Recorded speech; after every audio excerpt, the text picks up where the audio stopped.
कि पूरे देश में सेकुलरिज्म वहीं बरकरार है जहां आप मेजोरिटी में हैं, जहां आपकी गिनती कम होती है और वो 30% से ऊपर होते हैं, वहां सेकुलरिज्म को खतरा पैदा हो जाता है। इस सब के बावजूद भी कि हमने इतना बड़ा मुल्क बांट दिया, इतनी जमीन चली गई, हमने तो अपने आप को एक धर्म के नाम पे स्टेट नहीं बनाई। लेकिन इसी भारत के अंदर, इसी आजाद रिपब्लिक सेकुलर इंडिया के अंदर एक इस्लामिक स्टेट बन गई है। जिस तेजी से, जिस मिशन के तहत वो काम कर रहा है, उसका अंदाजा नहीं है। वो 24 आवर इसी एजेंडे पे काम कर रहा है। जरा सोचिए इस बात को। मैं इसलिए कह रहा हूं कि आप तमाम सारे यूथ हैं, इस चीज को जरा वेरीफाई करें और सवाल पूछिए इस बात को, भाई, कि तुम हमें ये भाईचारे के नाम पे कब तक हमें चारा बनाते रहोगे? कब हम ही एक तरफा इस सेकुलरिज्म की ठेकेदारी हमारे कंधों पे होगी कि हम ही सेकुलर रहेंगे? भाई, हम तो उस वक्त भी 47 में भी सेकुलर थे, वो चले गए, उसके बाद भी सेकुलर हैं और आज भी सेकुलर हैं। लेकिन इस सेकुलरिज्म की कीमत यह है कि आज आपके मुल्क में 500 कश्मीर बस चुके हैं। कोई प्रधानमंत्री या कोई सत्ता के शीर्ष पे बैठने के बाद आपको समझाने की कोशिश कर रहा है, तब भी आप इग्नोरेंट है। भाई, आपको वो समझाने की कोशिश कर रहा है, आप उसकी बात नहीं पकड़ रहे। वो प्रधानमंत्री है भाई, वो मेरी तरह चिल्ला चिल्ला के आपको नहीं समझा सकता। आप सब लोग जाएं और अपने घरों पे पार्लियामेंट में पहला भाषण क्या था उसको सुने जाकर के। आप पहली मन की बात जाके सुने, वो किससे कह रहे हैं, किन लोगों को एड्रेस कर रहे हैं, उसको दोबारा से सुने। मेरी बात आपकी समझ में आ जाएगी। दोस्तों, जिन्हें लगता है कि हिंदू राष्ट्र क्यों जरूरी है, वो इस वीडियो को अंत तक अवश्य देखें, क्योंकि 1400 साल पहले शुरू हुआ एक मजहब 58 देशों तक पहुंच गया। वहीं एक दूसरा मजहब मात्र 2000 वर्षों में 85 देशों तक फैल गया और भारत के हिंदू 9 राज्यों में अल्पसंख्यक हो गए। भारत कितने बड़े संकटों से घिरा हुआ है और इसका निवारण क्या है, इसे और भी गहराई से समझने के लिए चलिए सुनते हैं राष्ट्रवादी प्रखर वक्ता पुष्पेंद्र कुलश्रेष्ठ जी को। इस देश के अंदर इतनी बड़ी तादाद में बौद्धिक आतंकवादी, हथियारों से लैस आतंकवादी इतनी तादाद में मौजूद हैं कि हर हफ्ते आपको 10 से 15 इंटरनल सर्जिकल स्ट्राइक करनी पड़ेगी, तब जाकर के इस बात में कुछ बनेगी। बाहर की सर्जिकल स्ट्राइक आपको पता है कहां पर है दुश्मन, लेकिन भारत के अंदर गली गली, मोहल्ले मोहल्ले दुश्मन बैठा हुआ है। जिस तेजी से, जिस मिशन के तहत वो काम कर रहा है, उसका अंदाजा नहीं है। वो 24 आवर इसी एजेंडे पे काम कर रहा है, जिसका जिक्र हमारे एक भाई ने कहा।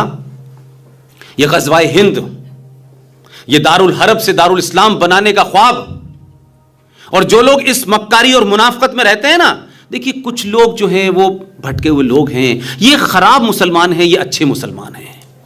ये बड़ा नौटंकी वाला स्टेटमेंट है। आप लोग किसी मुसलमान को अच्छा या बुरा इस बात पे ना नापें। सोशल सेकुलरिज्म में हजारों हमारे दोस्त मुसलमान हो सकते हैं, वो एक जीवन की शैली है, उसमें कोई भी होगा जो आपके पड़ोस में रह रहा होगा, आप उसको नहीं मारने जाते हैं। लेकिन मेरा कहना यह है कि जब आपकी किताब, जिसको आप कहते हैं कि इसमें कोई नुक्ता जेर जबर बदला नहीं जा सकता 1400 साल से, जब वो आपको कई डायरेक्शन देती है और जब आप उसके खिलाफ नहीं बोलना की हिम्मत कर पाते, तो फिर आपका तमाम ये सेकुलरिज्म, भाईचारा, दोस्ती, ईद, मिलन, ये सब बकवास है, इसका कोई मतलब नहीं है। लेकिन हम इसी गलतफहमी में चलाए जा रहे हैं। साहब देखिए साहब, उनकी होली और हमारी दिवाली, और इसमें राम और उसमें अली, ये नॉनसेंस है। ये क्या वजह है कि आपने इस देश को 1947 में धर्म के नाम पे बांटा? हमने तो नहीं बांटा था, हमने तो नहीं कहा था भाई। जिन्होंने बांटा, जिन्होंने मांग तो उन्होंने की, लेकिन गए नहीं, वो यही रह गए। और 70 साल के बाद आज आप उस मोड़ पे फिर खड़े हुए हैं कि आज आपके सामने संकट यह है कि क्या क्या दे दें, तो कैसे भी ये पुचकार के रखने की कोशिश हो रही है। तो पुचकारने से कभी कोई नहीं मानता है भाई।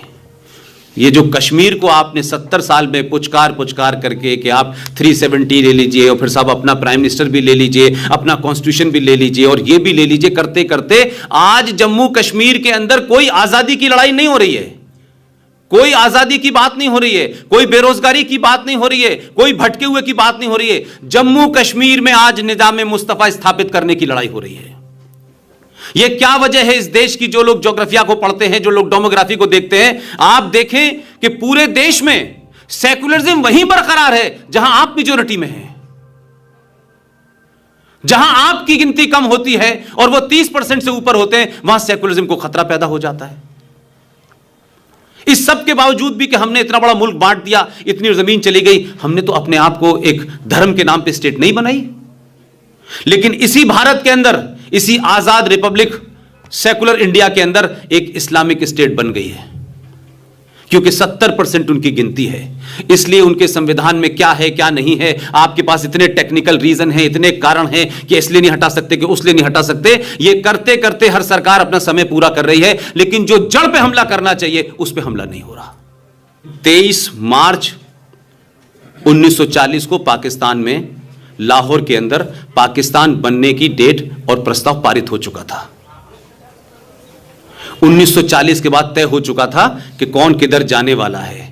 जितने आने वाले लोग थे वो सब पाकिस्तान से आ चुके थे।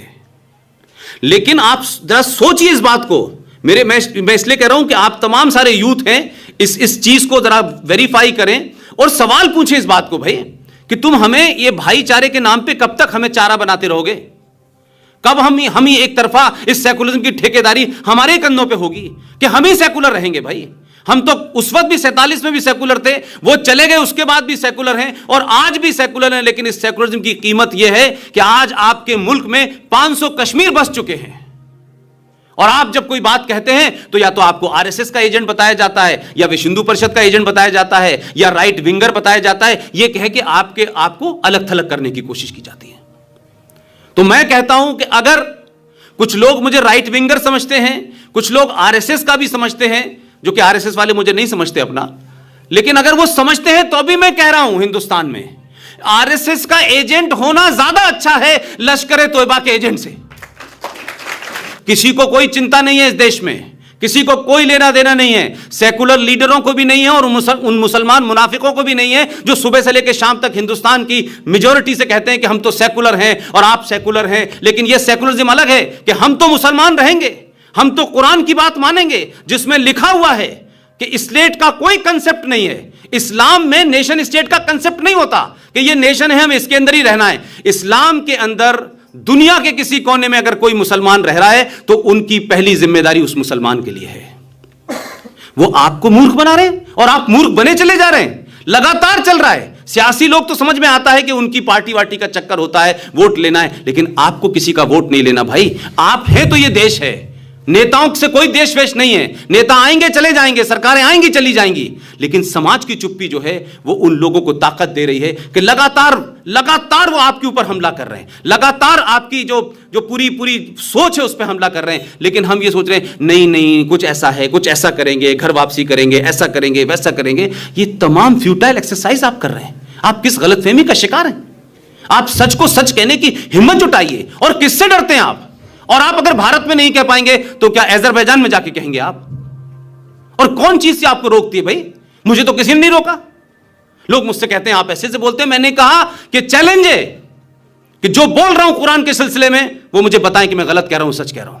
और तय करें कि कितने कुरान है। पहले तो 1 कुरान है, 2 कुरान है, 4 कुरान है, 6 कुरान है। और कौन सा कुरान मानेंगे आप? मक्का का मानेंगे या मदीने का मानेंगे? तो मुझसे सवाल करने वाले लोग, मुझे गालियां देने वाले लोगों से मेरी विनती है कि गालियां सबसे आसान काम होता है देना। तर्क की बात करो, तर्क की। हम उस सभ्यता के लोग हैं जहां हथियार नहीं उठाए जाते थे, जहां तर्क चलाया जाता था, जहां लॉजिक की बात की जाती थी। आप अपनी पहचान को खो गए हैं। तो जो मैं कभी मैं था 2-3 दिन पहले अहमदाबाद में, वहां भी मैंने लोगों से कहा, कोई प्रधानमंत्री या कोई सत्ता के शीर्ष पे बैठने के बाद आपको समझाने की कोशिश कर रहा है, तब भी आप इग्नोरेंट है भाई। तो जो इनसे पहले आए थे उन्होंने जिसको जो समझाया वो किया, आपको वो समझाने की कोशिश कर रहा है, आप उसकी बात नहीं पकड़ रहे। वो प्रधानमंत्री है भाई, वो मेरी तरह चिल्ला चिल्ला के आपको नहीं समझा सकता। आप सब लोग जाएं और अपने घरों पे पार्लियामेंट में पहला भाषण क्या था उसको सुनी जाकर के। 2 ही 3 लाइन आपके काम की हैं, आप समझ जाएंगे कि मैसेज कैसे दिया जाता है। आप पहली मन की बात जाके सुने, वो किससे कह रहे हैं, किन लोगों को एड्रेस कर रहे हैं, उसको दोबारा से सुने, मेरी बात आपकी समझ में आ जाएगी। मैं कहता हूं जो लोग रिटायर हो गए हैं, जिन्होंने जीवन में सब कुछ कर लिया है, और वो तमाम सारे लोग के वो जानते हैं कि फौज में हथियार चलाए जा सकते हैं, लेकिन आज फौज के हथियार से ज्यादा इस समाज में जो शब्दों का हथियार है वो मैं आप सबसे चाहता हूं कि आप लोग सब वो चलाएं।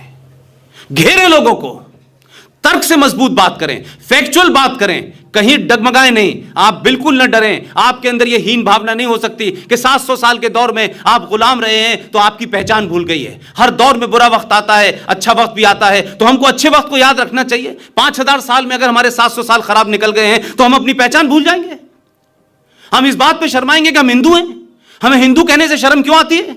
हम हिंदू होने पे शर्माते क्यों हैं? कोई हमको तिलक लगा देता है तो हम उससे शर्मा क्यों जाते हैं? हम पब्लिकली कहीं कहने में क्यों शर्माते हैं? नहीं नहीं नहीं नहीं, हम ये हैं, नहीं नहीं, हम तो सब धर्मों को मानते हैं। What is nonsense? आप पाखंड और झूठ देखिए इस्लाम का।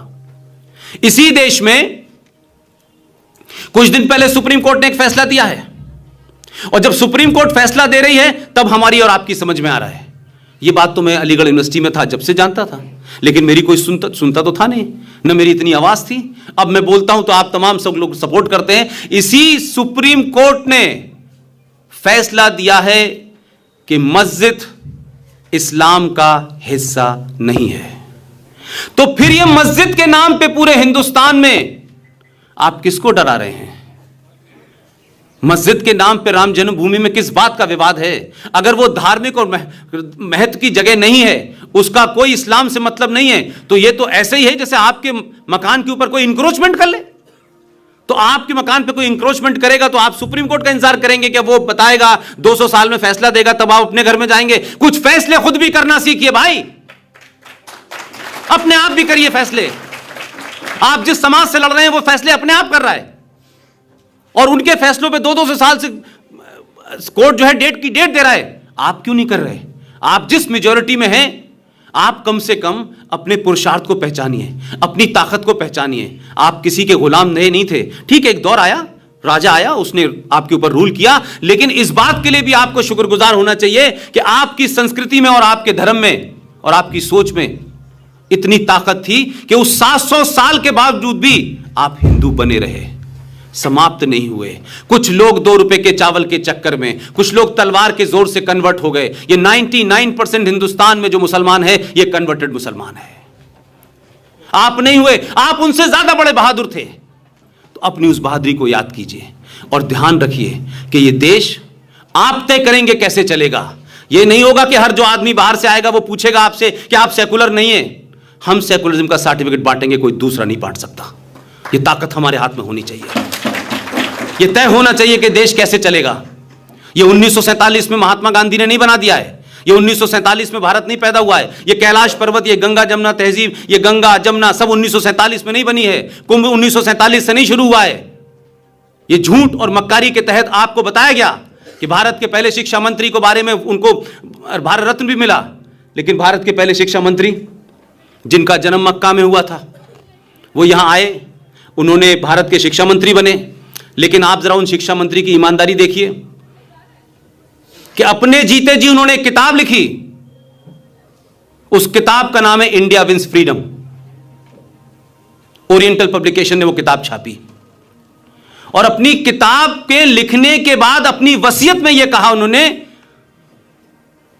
कि जब मुझे अल्लाह बुला ले अपने घर तो मेरे मरने के 30 साल बाद ये जो 30 पन्ने हैं ये इसमें जोड़ देना।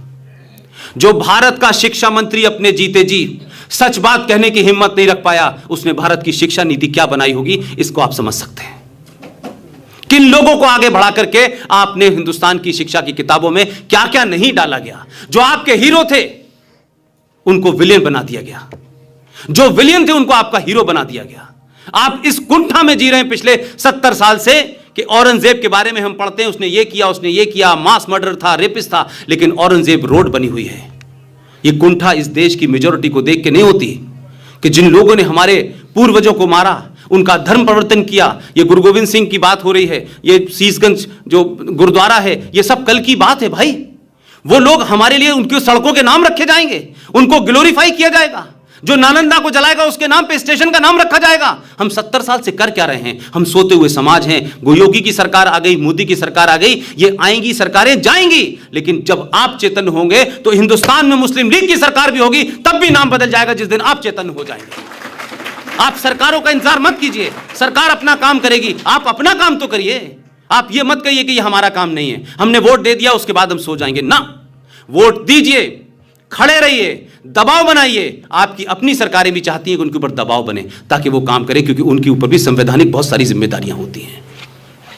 लिहाजा इस गलत फहमी में मैं कतई नहीं हूं, न था कि कोई हमारे बीच में 1400 साल पहले एक धर्म शुरू हुआ और उस धर्म के नाम पे पूरी दुनिया के अंदर कत्ल गारत हो रही है। लोग किताब का हवाला दे करके, आप कुरान शरीफ का हवाला दे करके, आयतों और सूरों का हवाला दे करके कत्ल करते हैं। लेकिन मैंने नहीं देखा इस हिंदुस्तान में, हिंदुस्तान से 150 बड़े मौलवी चले जाएं कि हम जाएंगे ISI से बात करेंगे, हम जाएंगे लश्कर तैयबा से बात करेंगे और पूछेंगे कि कुरान शरीफ में कहां क्या लिखा है।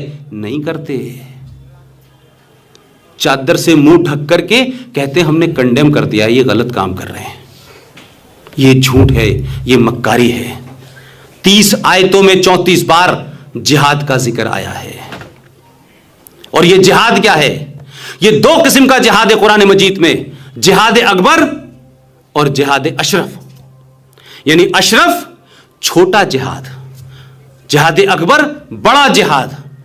पूछे भाई, ये पुष्पिंद कुमार का कोई लिखा हुआ कुरान शरीफ नहीं है जहां से बता रहा हूं, लेकिन क्या होगा कि जैसे ही आप सवाल पूछेंगे तो वो कुरान उठा के लाएंगे मक्का का कि देखिए उसमें तो ये नहीं लिखा।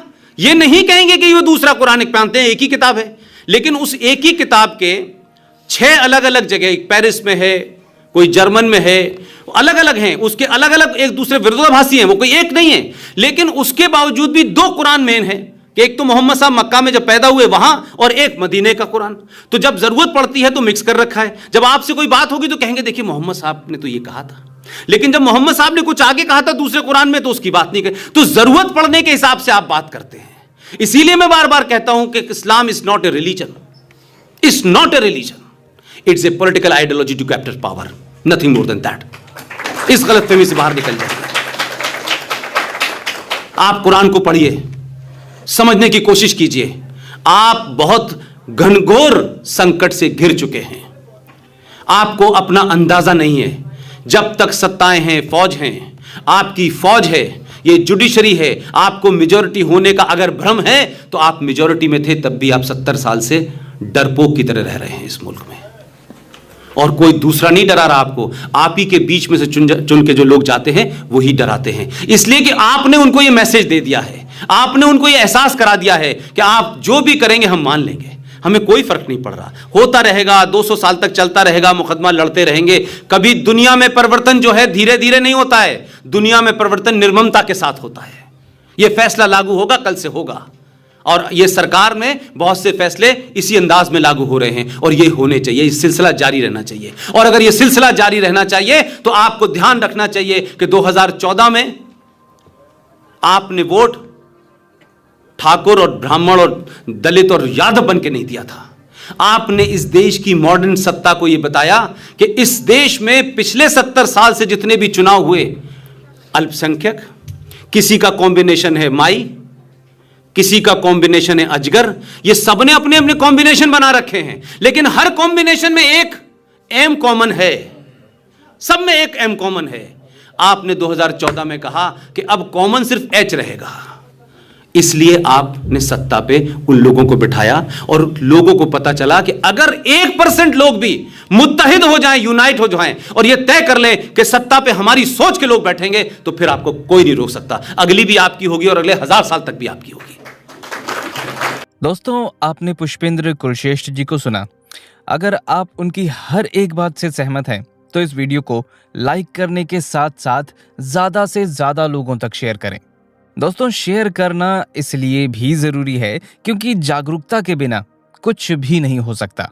अगर सच में एक बहुत बड़ा बदलाव लाना है तो पूरे समाज में सबसे पहले जागरूकता जरूर होनी चाहिए, और जागरूकता के साथ साथ उन लोगों की पहचान भी करनी होगी जो हमेशा राष्ट्र के खिलाफ, राष्ट्र के विरुद्ध में बातें करते हैं, जैसे कि CAA का विरोध किन लोगों ने किया, धारा 370 का विरोध किन लोगों ने किया, दिल्ली में जो दंगा हुआ उसका समर्थन किन लोगों ने किया, राम मंदिर का विरोध किन लोगों ने किया, तिरंगे का अपमान किन लोगों ने किया, राष्ट्रगान का अपमान किन लोगों ने किया, उड़ी, 26/11, पुलवामा जैसे और भी असंख्य आतंकी हमले जो अब तक भारत के ऊपर हुए, उसके पीछे कौन है? हमला करने वाला, हमला करवाने वाला और हमला करवाने में उनकी मदद करने वाला कौन है? वो कौन लोग हैं जो अपने ही देश को, अपनी ही संस्कृति को मिटाना चाहते हैं? वे कौन लोग हैं जो देश के खिलाफ नैरेटिव चलाते हैं और लोगों में भ्रम पैदा करते हैं? आपको उन सभी की पहचान करनी ही होगी और उनका पुरजोर विरोध करना होगा। सीधी सी बात है, जो भी व्यक्ति राष्ट्र के खिलाफ हो, उनके एजेंडे को पहचानना है और उनके प्रोपेगेंडा को नाकामयाब करना है। अगर आप इन सारी बातों से सहमत हैं तो वीडियो को लाइक करें, शेयर करें और अगर आपने अभी तक हमारे चैनल को सब्सक्राइब नहीं किया है तो तुरंत सब्सक्राइब करें, क्योंकि इस चैनल पर हम इसी तरह की वीडियोस हमेशा अपलोड करते हैं। आपने वीडियो को अंत तक देखा, उसके लिए धन्यवाद। जय हिंद, जय भारत, वंदे मातरम।